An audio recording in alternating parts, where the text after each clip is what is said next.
The Purloined Letter by Edgar Allan Poe. Nil sapientiae odiosius acumine nimio. Seneca. At Paris, just after dark one gusty evening in the autumn of 18, I was enjoying the twofold luxury of meditation and a meerschaum in company with my friend C. Auguste Dupin in his little back library, or book closet, au 3e nombre 33, rue du Nord, Faubourg Saint-Germain. For 1 hour at least we had maintained a profound silence, while each to any casual observer might have seemed intently and exclusively occupied with the curling eddies of smoke that oppressed the atmosphere of the chamber. For myself, however, I was mentally discussing certain topics which had formed matter for conversation between us at an earlier period of the evening. I mean the affair of the Rue Morgue and the mystery attending the murder of Marie Roget. I looked upon it, therefore, as something of a coincidence when the door of our apartment was thrown open and admitted our old acquaintance, Monsieur G., the prefect of the Parisian police. We gave him a hearty welcome, for there was nearly half as much of the entertaining as of the contemptible about the man, and we had not seen him for several years. We had been sitting in the dark, and Dupin now arose for the purpose of lighting a lamp, but sat down again without doing so upon G's saying that he had called to consult us, or rather to ask the opinion of my friend, about some official business which had occasioned a great deal of trouble. If it is any point requiring reflection, observed Dupin as he forbore to enkindle the wick, we shall examine it to better purpose in the dark. That is another of your odd notions, said the prefect, who had a fashion of calling everything odd that was beyond his comprehension, and thus lived amid an absolute legion of oddities. Very true, said Dupin, as he supplied his visitor with a pipe and rolled towards him a comfortable chair. And what is the difficulty now? I asked. Nothing more than the assassination way, I hope. Oh no, nothing of that nature. The fact is, the business is very simple indeed, and I make no doubt that we can manage it sufficiently well ourselves. But then I thought Dupin would like to hear the details of it, because it is so excessively odd. Simple and odd, said Dupin. Why yes, and not exactly that either. The fact is, we've all been a good deal puzzled because the affair is so simple and yet baffles us altogether. Perhaps it is the very simplicity of the thing which puts you at fault, said my friend. What nonsense you do talk, replied the prefect, laughing heartily. Perhaps the mystery is a little too plain, said Dupin. Oh, good heavens, who ever heard of such an idea? A little too self-evident? Roared our visitor, profoundly amused. Oh, Dupin, you'll be the death of me yet. And what, after all, is the matter on hand? I asked. Why, I will tell you, replied the prefect, as he gave a long, steady, and contemplative puff and settled himself in his chair. I'll tell you in a few words, but before I begin, let me caution you that this is an affair demanding the greatest secrecy, and that I should most probably lose the position I now hold were it known that I confided it to anyone. Proceed, said I. Or not, said Dupin. Well then, I've received personal information from a very high quarter that a certain document of the last importance has been purloined from the royal apartments. The individual who purloined it is known. This beyond a doubt. He was seen to take it. It is known also that it still remains in his possession. How is this known? Asked Dupin. It is clearly inferred, replied the prefect, from the nature of the document, and from the non-appearance of certain results which would at once arise from its passing out of the robber's possession. That is to say, from his employing it as he must design in the end to employ it. Be a little more explicit, I said.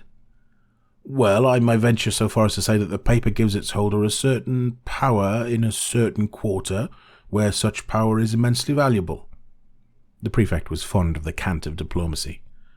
Still, I do not quite understand, said Dupin. No?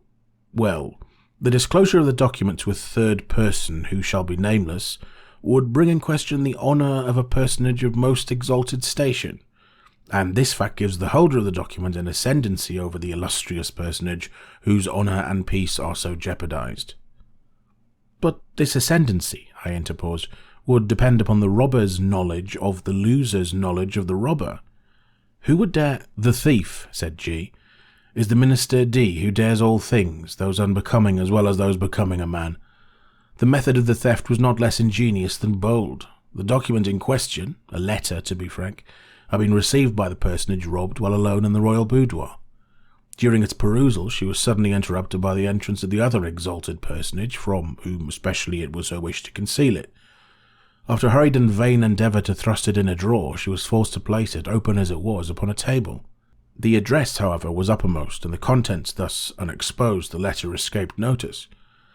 At this juncture enters the minister, D. His lynx eye immediately perceives the paper, recognises the handwriting of the address, observes the confusion of the personage addressed, and fathoms her secret. After some business transactions, hurried through in his ordinary manner, he produces a letter somewhat similar to the one in question, opens it, pretends to read it, and then places it in close juxtaposition to the other. Again he converses, for some 15 minutes, upon the public affairs. At length, in taking leave, he takes also from the table the letter to which he had no claim. Its rightful owner saw, but of course dared not call attention to the act in the presence of the third personage who stood at her elbow. The minister decamped, leaving his own letter, one of no importance, upon the table. "Here, then," said Dupin to me, "you have precisely what you demand to make the ascendancy complete. The robber's knowledge of the loser's knowledge of the robber." "Yes," replied the prefect, "and the power thus attained has, for some months past, been wielded for political purposes to a very dangerous extent. The personage robbed is more thoroughly convinced every day of the necessity of reclaiming a letter. But this, of course, cannot be done openly. In fine, driven to despair, she has committed the matter to me." "Than whom," said Dupin, amid a perfect whirlwind of smoke, "no more sagacious agent could, I suppose, be desired or even imagined." "You flatter me," replied the prefect, "but it is possible that some such opinion may have been entertained." "It is clear," said I, "as you observe, that the letter is still in possession of the minister, since it is this possession, and not any employment of the letter, which bestows the power. With the employment, the power departs." "True," said she, "and upon this conviction I proceeded. My first care was to make thorough search of the minister's hotel, and here my chief embarrassment lay in the necessity of searching without his knowledge. Beyond all things I had been warned of the danger which would result from giving him reason to suspect our design." "But," said I, "you are quite au fait in these investigations. The Parisian police have done this thing often before." "Oh, yes, and for this reason I did not despair. The habits of the minister gave me, too, a great advantage. He is frequently absent from home all night. His servants are by no means numerous. They sleep at a distance from their master's apartment, and being chiefly Neapolitans, are readily made drunk. I have keys, as you know, with which I can open any chamber or cabinet in Paris. For 3 months a night's not passed, during the greater part of which I have not been engaged personally in ransacking the D Hotel. My honour is interested, and to mention a great secret, the reward is enormous. So I did not abandon the search until I had become fully satisfied that the thief is a more astute man than myself. I fancy that I have investigated every nook and corner of the premises in which it is possible that the paper can be concealed." "But is it not possible," I suggested, "that although the letter may be in possession of the minister, as it unquestionably is, he may have concealed it elsewhere than upon his own premises?" "This is barely possible," said Dupin. "The present peculiar condition of affairs at court, and especially of those intrigues in which D is known to be involved, would render the instant availability of the document, its susceptibility of being produced at a moment's notice, a point of nearly equal importance with its possession." "Its susceptibility of being produced," said I. "That is to say, of being destroyed," said Dupin. "True," I observed. "The paper is clearly then upon the premises. As for its being upon the person of the minister, we may consider that as out of the question." "Entirely," said the prefect. "He's been twice waylaid as if by footpads, and his person rigorously searched under my own inspection." "You might have spared yourself this trouble," said Dupin. "D, I presume, is not altogether a fool, and if not, must have anticipated these waylayings as a matter of course." "Not altogether a fool," said G, "but then he's a poet, which I take to be only one remove from a fool." "True," said Dupin, after a long and thoughtful whiff from his meerschaum, "although I have been guilty of certain doggerel myself." "Suppose you detail," said I, "the particulars of your search." "Why, the fact is, we took our time, and we searched everywhere. I've had long experience in these affairs. I took the entire building, room by room, devoting the nights of a whole week to each. We examined, first, the furniture of each apartment. We opened every possible drawer, and I presume you know that to a properly trained police agent such a thing as a secret drawer is impossible. Any man is a dolt who permits a secret drawer to escape him in a search of this kind. The thing is so plain. There's a certain amount of bulk, a space to be accounted for in every cabinet. Then we have accurate rules. The 50th part of a line could not escape us. After the cabinets, we took the chairs. The cushions we probed with the fine long needles you've seen me employ. From the tables we removed the tops. Why so? Sometimes the top of a table or other similarly arranged piece of furniture is removed by the person wishing to conceal an article. Then the leg is excavated, the article deposited within the cavity and the top replaced. The bottoms and tops of bedposts are employed in the same way. But could not the cavity be detected by sounding? I asked. By no means, if when the article is deposited a sufficient warding of cotton be placed around it. Besides, in our case, we were obliged to proceed without noise. But you could not have taken to pieces all articles of furniture in which it would have been possible to make a deposit in the manner you mention. A letter may be compressed into a thin spiral roll, not differing much in shape or bulk from a large knitting needle, and in this form it might be inserted into the rung of a chair, for example. You did not take to pieces all the chairs? Certainly not, but we did better. We examined the rungs of every chair in the hotel, and indeed the jointings of every description of furniture, by the aid of a most powerful microscope. Had there been any traces of recent disturbance, we should not have failed to detect it instantly. A single grain of gimlet dust, for example, could have been as obvious as an apple. Any disorder in the gluing, any unusual gaping in the joints would have sufficed to ensure detection. I presume you looked at the mirrors between the boards and the plates, and you probed the beds and the bedclothes as well as the curtains and carpets? That, of course. And when we had absolutely completed every particle of the furniture in this way, then we examined the house itself. We divided its entire surface into compartments, which we numbered, so that none might be missed. Then we scrutinized each individual square inch throughout the premises, including the two houses immediately adjoining, with the microscope as before. The two houses adjoining, I exclaimed. You must have had a great deal of trouble. We had, but the reward offered is prodigious. You include the grounds about the houses? All the grounds are paved with brick. They gave us comparatively little trouble. We examined the moss between the bricks and found it undisturbed. You looked among these papers, of course, and into the books of the library. Certainly. We opened every package and parcel. We not only opened every book, but we turned over every leaf in each volume, not contenting ourselves with a mere shake, according to the fashion of some of our police officers. We also measured the thickness of every book cover, with the most accurate admeasurement, and applied to each the most jealous scrutiny of the microscope. Had any of the bindings been recently meddled with, it would have been utterly impossible that the fact should have escaped observation. Some 5 or 6 volumes, just from the hands of the binder, we carefully probed, longitudinally, with the needles. You explored the floors beneath the carpets? Beyond doubt. We removed every carpet and examined the boards with the microscope. And the paper on the walls? Yes. You looked into the cellars? We did. Then, I said, you have been making a miscalculation, and the letter is not upon the premises, as you suppose. I fear you're right there, said the prefect. And now, Dupin, what would you advise me to do? To make a thorough research of the premises. That is absolutely needless, replied G. I'm not more sure that I breathe than I am that the letter is not at the hotel. I have no better advice to give you, said Dupin. You have, of course, an accurate description of the letter? Oh, yes. And here the prefect, producing a memorandum book, proceeded to read aloud a minute account of the internal, and especially of the external appearance of the missing document. Soon after finishing the perusal of this description, he took his departure, more entirely depressed in spirits than I had ever known the good gentleman before. In about a month afterwards he paid us another visit and found us occupied very nearly as before. He took a pipe and a chair and entered into some ordinary conversation. At length I said, Well, but gee, what of the purloined letter? I presume you have at last made up your mind that there is no such thing as overreaching the minister? Confound him, say I, yes. I made the re-examination, however, as Dupin suggested, but it was all labour lost, as I knew it would be. How much was the reward offered, did you say? Asked Dupin. Why, a very great deal. A very liberal reward. I don't like to say how much precisely, but one thing I will say, that I wouldn't mind giving my individual cheque for 50,000 francs to anyone who could obtain me that letter. The fact is, it's becoming of more and more importance every day, and the reward's been lately doubled. If it were trebled, however, I could do no more than I've done. Why, yes, said Dupin drawlingly between the whiffs of his meerschaum. I really think, G, you have not exerted yourself to the utmost in this matter. You might do a little more, I think, eh? How? In what way?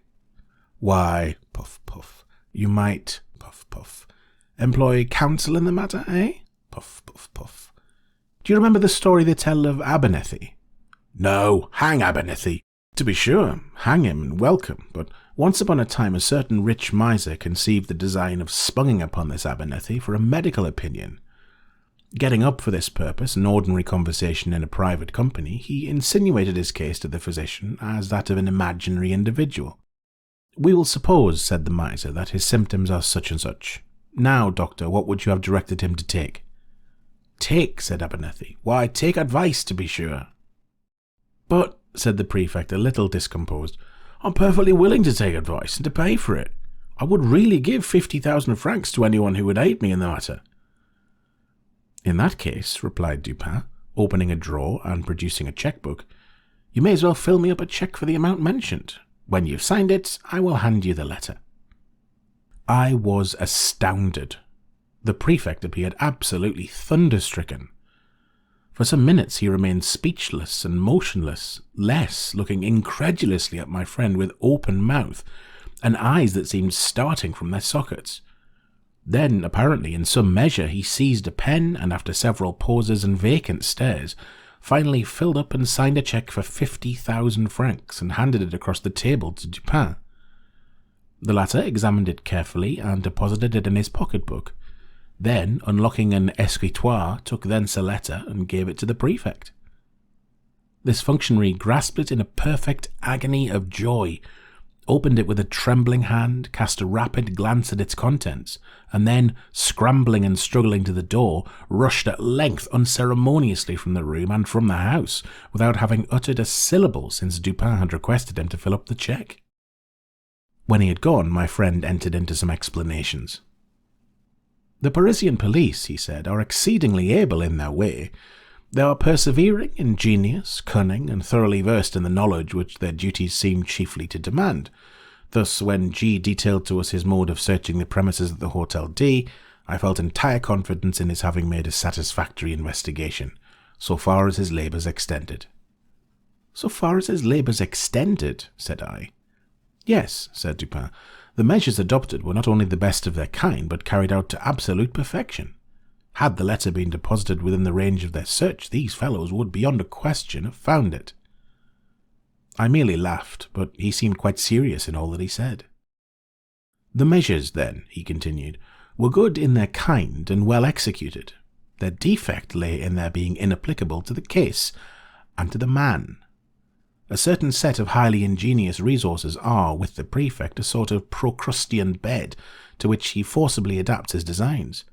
But he perpetually errs by being too deep or too shallow for the matter in hand, and many a schoolboy is a better reasoner than he. I knew one about 8 years of age whose success at guessing in the game of even and odd attracted universal admiration. This game is simple and is played with marbles. One player holds in his hand a number of these toys and demands of another whether that number is even or odd. If the guess is right, the guesser wins one. If wrong, he loses one. The boy to whom I allude won all the marbles at the school. Of course he had some principles of guessing, and this lay in mere observation and admeasurement of the astuteness of his opponents. For example, an arrant simpleton is his opponent, and holding up his closed hand asks, are they even or odd? Our schoolboy replies, odd, and loses. But upon the second trial, he wins, for he then says to himself, the simpleton had them even upon the first trial, and his amount of cunning is just sufficient to make him have them odd upon the second. I will therefore guess odd. He guesses odd, and wins. Now, with a simpleton a degree above the first, he would have reasoned thus. This fellow finds that in the first instance I guessed odd, and in the second he will propose to himself upon the first impulse a simple variation from even to odd, as did the first simpleton. But then a second thought will suggest that this is too simple a variation, and finally he will decide upon putting it even as before. I will therefore guess even, guesses even, and wins. Now this mode of reasoning in the schoolboy, whom his fellows termed lucky, what in its last analysis is it? It is merely, I said, an identification of the reasoner's intellect with that of his opponent. It is, said Dupin. And upon inquiring of the boy by what means he effected the thorough identification in which his success consisted, I received answer as follows. When I wish to find out how wise or how stupid or how good or how wicked is anyone, or what are his thoughts at the moment, I fashion the expression of my face as accurately as possible in accordance with the expression of his, and then wait to see what thoughts or sentiments arise in my mind or heart as if to match or correspond with the expression. This response of the schoolboy lies at the bottom of all the spurious profundity which has been attributed to Rochefoucauld, to La Bougive, to Machiavelli, and to Campanella. And the identification, I said, of the reasoner's intellect with that of his opponent depends, if I understand you aright, upon the accuracy with which the opponent's intellect is admeasured? For its practical value it depends upon this, replied Dupin, and the prefect and his cohort fall so frequently first by default of this identification, and secondly by ill admeasurement, or rather through non-admeasurement, of the intellect with which they are engaged. They consider only their own ideas of ingenuity, and in searching for anything hidden, advert only to the modes in which they would have hidden it. They are right in this much, that their own ingenuity is a faithful representative of that of the mass. But when the cunning of the individual felon is diverse in character from their own, the felon foils them, of course. This always happens when it is above their own, and very usually when it is below. They have no variation of principle in their investigations. At best, when urged by some unusual emergency, by some extraordinary reward, they extend or exaggerate their old modes of practice without touching their principles. What, for example, in this case of D, has been done to vary the principle of action? What is all this boring and probing and sounding and scrutinizing with the microscope and dividing the surface of the building into registered square inches? What is it all but an exaggeration of the application of the one principle or set of principles of search which are based upon the one set of notions regarding human ingenuity to which the prefect in the long routine of his duty has been accustomed? Do you not see he has taken it for granted that all men proceed to conceal a letter, not exactly in a gimlet hole bored in a chair leg, but at least in some hole or corner suggested by the same tenor of thought which would urge a man to secrete a letter in a gimlet hole bored in a chair leg? And do you not see also that such recherche nooks for concealment are adapted only for ordinary occasions, and would be adopted only by ordinary intellects? For in all cases of concealment, a disposal of the article concealed, a disposal of it in this recherche manner, is in the very first instance presumable and presumed, and thus its discovery depends not at all upon the acumen, but altogether upon the mere care, patience, and determination of the seekers. And where the case is of importance, or what amounts to the same thing in the policial eyes when the reward is of magnitude, the qualities in question have never been known to fall. You will now understand what I meant in suggesting that, had the purloined letter been hidden anywhere within the limits of the prefect's examination, in other words, had the principle of its concealment been comprehended within the principles of the prefect, its discovery would have been a matter altogether beyond question. This functionary, however, has been thoroughly mystified, and the remote source of his defeat lies in the supposition that the minister is a fool, because he has acquired renown as a poet. All fools are poets, this the prefect feels, and he is merely guilty of a non-distributio medii in thence inferring that all poets are fools. But is this really the poet? I asked. There are two brothers I know, and both have attained reputation in letters. The minister, I believe, has written learnedly on the differential calculus. He's a mathematician and no poet. You are mistaken. I know him well. He is both. As poet and mathematician, he would reason well. As mere mathematician, he could not have reasoned at all, and thus would have been at the mercy of the prefect. You surprise me, I said, by these opinions, which have been contradicted by the voice of the world. You do not mean to set at naught the well-digested idea of centuries. The mathematical reason has long been regarded as the reason par excellence. Il y a à parier, replied Dupin, quoting from Chamfort, que toute idée publique, toute convention reçue est une sottise car elle a convenu au plus grand nombre. The mathematicians, I grant you, have done their best to promulgate the popular error to which you allude, and which is none the less an error for its promulgation as truth. With an art worthy a better cause, for example, they have insinuated the term analysis into application to algebra. The French are the originators of this particular deception, but if a term is of any importance, if words derive any value from applicability, then analysis conveys algebra about as much as in Latin ambitus implies ambition, religio religion, or homines honesti, a set of honourable men.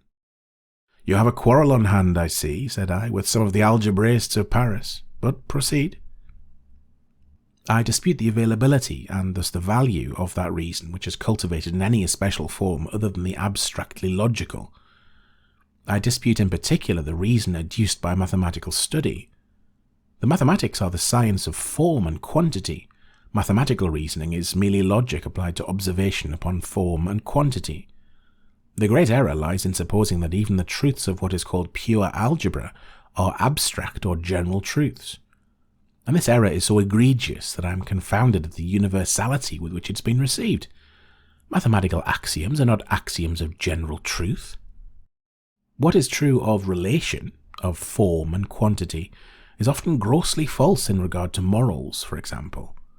In this latter science, it is very usually untrue that the aggregated parts are equal to the whole. In chemistry also the axiom falls. In the consideration of motive it falls, for two motives, each of a given value, have not necessarily a value when united equal to the sum of their values apart. There are numerous other mathematical truths which are only truths within the limits of relation.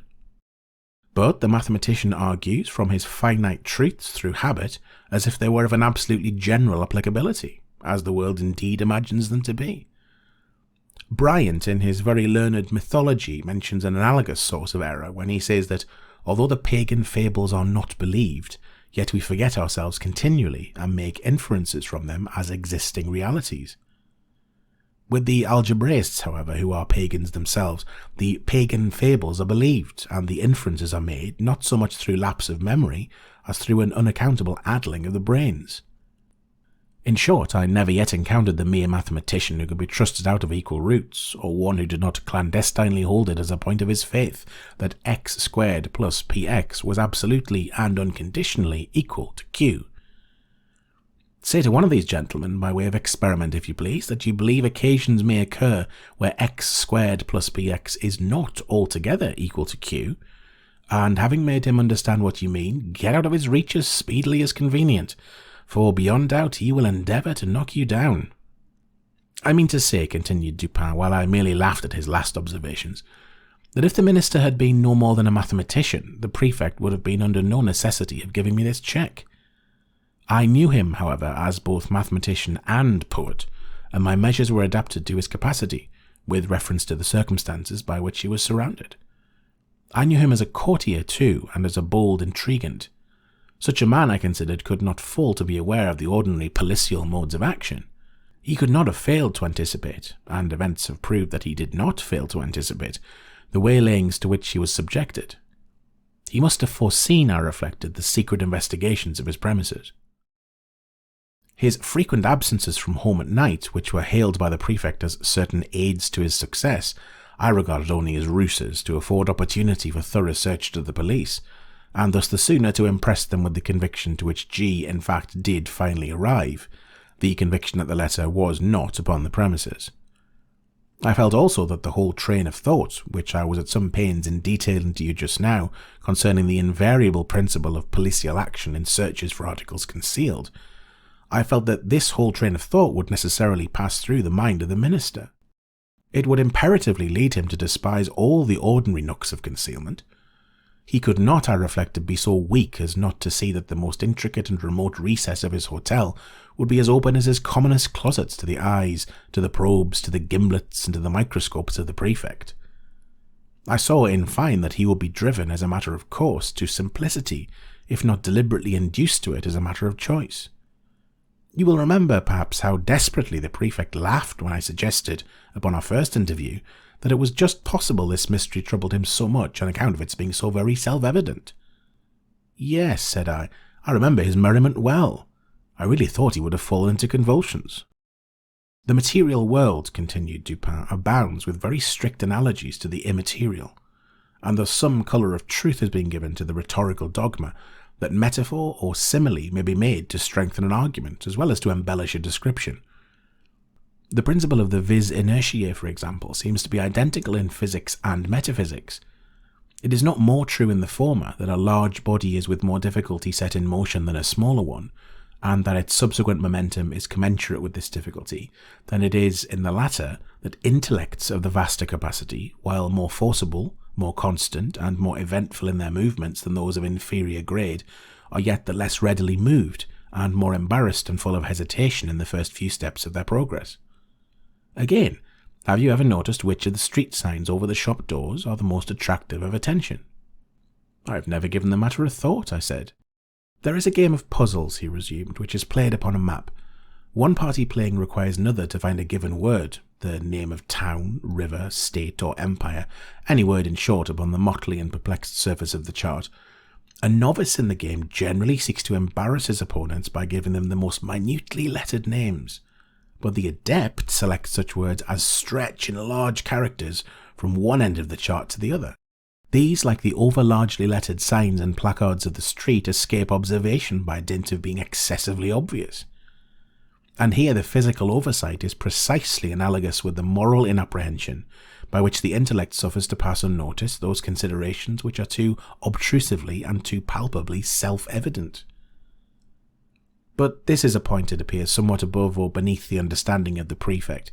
He never once thought it probable or possible that the minister had deposited the letter immediately beneath the nose of the whole world, by way of best preventing any portion of that world from perceiving it.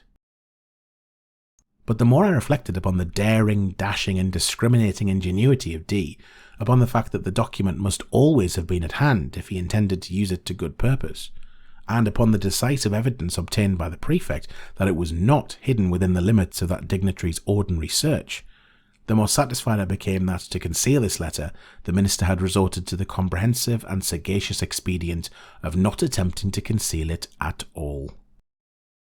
Full of these ideas, I prepared myself with a pair of green spectacles, and called one fine morning, quite by accident, at the ministerial hotel. I found D at home, yawning, lounging, and dawdling as usual, and pretending to be in the last extremity of ennui. He is perhaps the most really energetic human being now alive, but that is only when nobody sees him. To be even with him, I complained of my weak eyes and lamented the necessity of the spectacles, under cover of which I cautiously and thoroughly surveyed the apartment, while seemingly intent only upon the conversation of my host. I paid special attention to a large writing table near which he sat, and upon which lay confusedly some miscellaneous letters and other papers, with one or two musical instruments and a few books. Here, however, after a long and very deliberate scrutiny, I saw nothing to excite particular suspicion. At length my eyes, in going the circuit of the room, fell upon a trumpery filigree card-rack of pasteboard that hung dangling by a dirty blue ribbon from a little brass knob just beneath the middle of the mantelpiece. In this rack, which had 3 or 4 compartments, were 5 or 6 visiting cards and a solitary letter. This last was much soiled and crumpled. It was torn nearly in two across the middle, as if by a design in the first instance to tear it entirely up as worthless had been altered or stayed in the second. It had a large black seal bearing the D cipher very conspicuously, and was addressed in a diminutive female hand to D, the minister himself. It was thrust carelessly and even, as it seemed, contemptuously into one of the upper divisions of the rack. No sooner had I glanced at this letter than I concluded it to be that of which I was in search. To be sure, it was, to all appearance, radically different from the one of which the prefect had read us so minute a description. Here the seal was large and black, with the D cipher. There it was small and red, with the ducal arms of the S family. Here the address to the minister was diminutive and feminine. There the superscription to a certain royal personage was markedly bold and decided. The size alone formed a point of correspondence. But then the radicalness of these differences, which was excessive, the dirt, the soiled and torn condition of the paper, so inconsistent with the true methodical habits of D, and so suggestive of a design to delude the beholder into an idea of the worthlessness of the document. These things, together with the hyper-obtrusive situation of this document, full in the view of every visitor, and thus exactly in accordance with the conclusions to which I had previously arrived. These things, I say, were strongly corroborative of suspicion in one who came with the intention to suspect. I protracted my visit as long as possible, and while I maintained a most animated discussion with the minister, on a topic which I knew well had never failed to interest and excite him, I kept my attention really riveted upon the letter. In this examination I committed to memory its external appearance and arrangement in the rack, and also fell at length upon a discovery which set at rest whatever trivial doubt I might have entertained. In scrutinizing the edges of the paper, I observed them to be more chafed than seemed necessary. They presented the broken appearance which is manifested when a stiff paper, having been once folded and pressed with a folder, is refolded in a reverse direction, in the same creases or edges which had formed the original fold. This discovery was sufficient. It was clear to me that the letter had been turned as a glove inside out, redirected and resealed. I bade the minister good morning and took my departure at once, leaving a gold snuff-box upon the table. The next morning I called for the snuff-box, when we resumed quite eagerly the conversation of the preceding day. While thus engaged, however, a loud report, as if of a pistol, was heard immediately beneath the windows of the hotel, and was succeeded by a series of fearful screams and the shoutings of a mob. D rushed to a casement, threw it open, and looked out. In the meantime I stepped to the card-rack, took the letter, put it in my pocket, and replaced it by a facsimile, so far as regards externals, which I had carefully prepared at my lodgings, imitating the D cipher very readily by means of a seal formed of bread. The disturbance in the street had been occasioned by the frantic behaviour of a man with a musket. He had fired it among a crowd of women and children. It proved, however, to have been without ball, and the fellow was suffered to go his way as a lunatic or a drunkard. When he had gone, D came from the window, whither I had followed him immediately upon securing the object in view. Soon afterwards I bade him farewell. The pretended lunatic was a man in my own pay. "But what purpose had you," I asked, "in replacing the letter by a facsimile? Would it not have been better at the first visit to have seized it openly and departed?" "D," replied Dupin, "is a desperate man, and a man of nerve. His hotel, too, is not without attendants devoted to his interests. Had I made the wild attempt you suggest, I might never have left the ministerial presence alive. The good people of Paris might have heard of me no more. But I had an object apart from these considerations. You know my political prepossessions. In this matter I act as a partisan of the lady concerned. For 18 months the minister has had her in his power. She has now him in hers, since, being unaware that the letter is not in his possession, he will proceed with his exactions as if it was. Thus will he inevitably commit himself at once to his political destruction. His downfall, too, will not be more precipitate than awkward. It is all very well to talk about the facilis descensus Averni, but in all kinds of climbing, as Catalani said of singing, it is far more easy to get up than to come down. In the present instance I have no sympathy, at least no pity, for him who descends. He is the monstrum horrendum, an unprincipled man of genius. I confess, however, that I should like very well to know the precise character of his thoughts, when, being defied by her whom the prefect terms a certain personage, he is reduced to opening the letter which I left for him in the card-rack. How? Did you put anything particular in it? Why, it did not seem altogether right to leave the interior blank. That would have been insulting. D at Vienna once did me an evil turn which I told him quite good-humouredly that I should remember. So as I knew he would feel some curiosity in regard to the identity of the person who had outwitted him, I thought it a pity not to give him a clue. He is well acquainted with my MS, and I just copied into the middle of the blank sheet the words "Un dessein si funeste, s'il n'est digne d'Atree, est digne de Thyestes." They are to be found in Crébillon's Atree.